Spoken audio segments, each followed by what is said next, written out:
everybody, and welcome to Kickstarter update number 5. We're back in Belgium, fresh from PAX, slightly jet-lagged, but full of energy and enthusiasm because you guys just blew through the next stretch goal, which was play as an undead race. So it looks like we're going to have to make some changes to our wall here, where we have all of the playable races. We have some over there also, but there's no undead on there, and so that's something that's going to be changed. And to see what they're going to be looking like, we're going to go meet our writers who will tell you about the different types of undead that we have, and then we'll go have a sneak peek at Tania, who has been working on making some new concept art for one particular type of undead, and it's very, very, very cool. Let's go have a look. All right, let's start with the man that types with one finger, who is our lead writer, Jan van Dosselaar, who has been working on the undead just recently. Jan, tell us all about him. Okay, so for the undead, the idea is that in the world of Rivellon, when you die, you go to this place called the Hall of Echoes.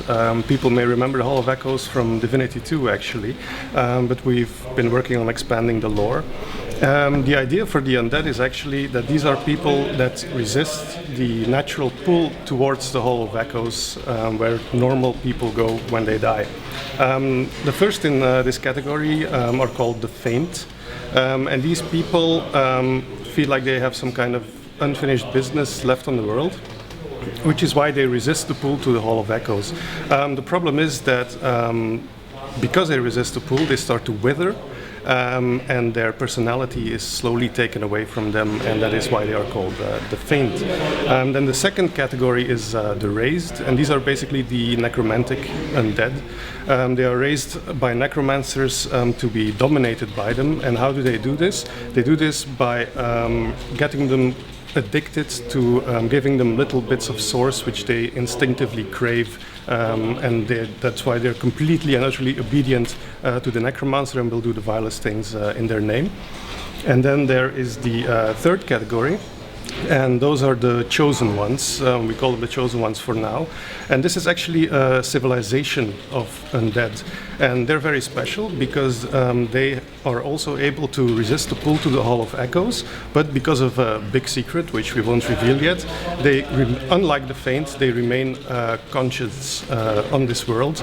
And they live on a remote island that is enshrouded by a death fog, and they're a completely secret society. No other society, no other civilization on Rivellon knows of their existence. All right, cool. And so if you're going to be playing like one of the undead, is that going to be like one of the Faint or one of the civilized, or one who is about to become a Faint? Well, nothing is set in stone yet, of course. One of the I things would like to play like one who becomes a Faint. Of course, yeah. One of the things we've been working on is pitches for all kinds of origins. So lizard origins, etc., but also undead origins. And I have a couple here, but I won't reveal them yet, of course. There's ideas for... On your screen, Jan, they can see it, hide it! Well, there are definitely Faint ones in there, there's necromantic ones in there, there's really? Yeah, okay, all cool. kinds of stuff. All right, yeah. I look forward to that. Jan, is there anything you want to say about your drinking problem here? Like, the what is this? Tears, yeah, this was a gift from Swen, and it's it's been very valuable to us when we had late nights. Sarah and I have shared a glass. Yeah. There we go. Isn't that cute? Yeah, that is. Like, we'll get a subscription on these things for when we're going to be going through all of the origins and competitive questing, which is obviously giving these guys and girls nightmares, but it's going to be very cool. Let's go have a look at what Tania has been doing, because she has been working on the chosen ones, I think, today. She's been scribbling up some concept artwork, and it's looking very neat, actually. Let's go and have a look. Oh, look at that. It looks really sweet. Yeah, it's elegant and charismatic people, but they are dead inside. So this is the elite, and they are all covered. They wear a mask because they're a bit nostalgic to their past. Yeah. And they keep some pets. And the pet is also undead, I guess. Yeah, but it's really rare. But some, if you find pet, they are covered too. I love it. It looks beautiful. Yeah. And those guys, what are they then? This is middle-class people. They are more devoted to their gods, so they uncover some part of them for show the dead part, like the skeleton. Yeah. Because humility.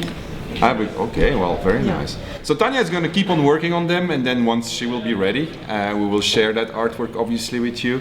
But it's going to be a lot of fun to play as Undead, especially because we have some more plans on what we can do now that we have the Undead playable race in there, and that obviously is going to be related to you dying in the game. Now, we're going to be prototyping it, so I'm just not going to announce exactly how that's going to work yet, but expect something more on these Undead. So I'm super hyped about the Undead. Let's go and have a look now at something else. I am here for all of you! You think you can play Divinity? I don't think so. You gotta challenge me, brothers and sisters. I will take you all on. Come and play Divinity! That guy was fantastic, and actually all of PAX was fantastic. It was the place where we launched our Kickstarter campaign that proved to be so successful, but it was also the place where we got to meet the people that played and enjoyed Divinity Original Sin. Because contrary to the typical trade shows that we are frequenting, like E3 or Gamescom, this is a place where you get to meet your players, and what it did for us is it helped us understand what people really cared about in Divinity Original Sin, and it helped us also focus on the things that we should improve in Divinity Original Sin too. So I think that from now on we're going to be going back to PAX every single year. The reception has been very good. People seem to be not only picking up on the game really quickly, which is great, they seem to be really enjoying themselves. It's always a lot of fun to take out your friend in combat. The elements of the various racial interactions is awesome. Adding the different interactions based on skill and origin story is really fun, and I like the fact that depending which member of your party you are, you have to overcome obstacles in a different way. So it becomes a very big experience like you're used to in a tabletop RPG, and that's awesome. The new one, Original Sin 2, you can play with up to 4 players, and we have this thing, competitive questing, so you can play against each other also, so that's new. So it's very complicated, and it takes a lot of work, and the only reason that we can do it now is because we already built up Original Sin, so we can continue working that framework, because otherwise it would be impossible. When that game will be finished, it will be 5 or 6 years of development, essentially, just making that possible. But you really have to do it from the get-go. Yes.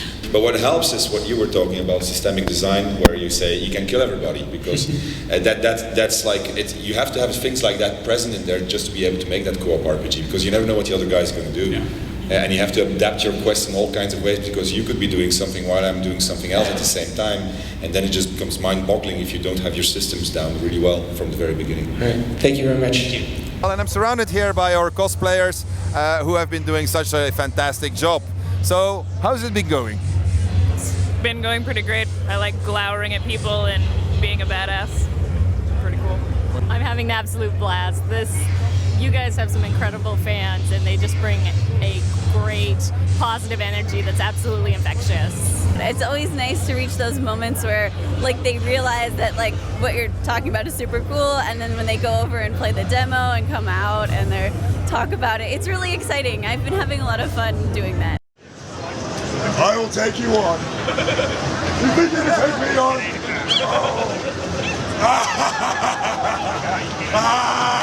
So now, of course, as we've hit the stretch goal of make the Undead a playable race, we're already looking at what the next stretch goal is going to be, and that's going to be the inclusion of yet another skill tier, which you guys are going to be able to vote for. In case you are not going to vote for Polymorph, this will actually be your second chance. And then after that, we're going to have the Hall of Echoes. Now, I really hope that we're going to make that one, because it's going to be a very special place, and how special it will be, we are going to show you in one of our next updates. Now, to close off, I would like to reflect a little bit on what Kickstarter has meant for our studio, because it has been a tremendous game changer.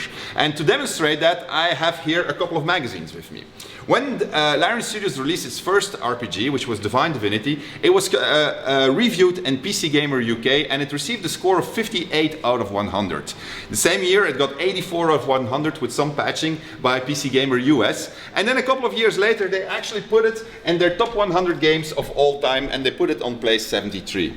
So last year, when Divinity Original Sin was released, they put it on the cover and they called it the best RPG in years. And in that year, they also had their top 100 of greatest PC games. And what do we see in stores nowadays? Well, we see Divinity Original Sin and their top 100 on number 28. And that is all because of the backing and feedback that we received from the community that is backing us here on Kickstarter. And that's just bloody amazing. It shows how strong this power of crowdfunding is and how much it can mean for a studio like us. So thank you very much once again. And let's go even higher. Let's make Divinity Original Sin 2 a game that ends up on the other page. Over here, or even, who knows, over here, or maybe over here. Or actually, yeah, that we can beat that one.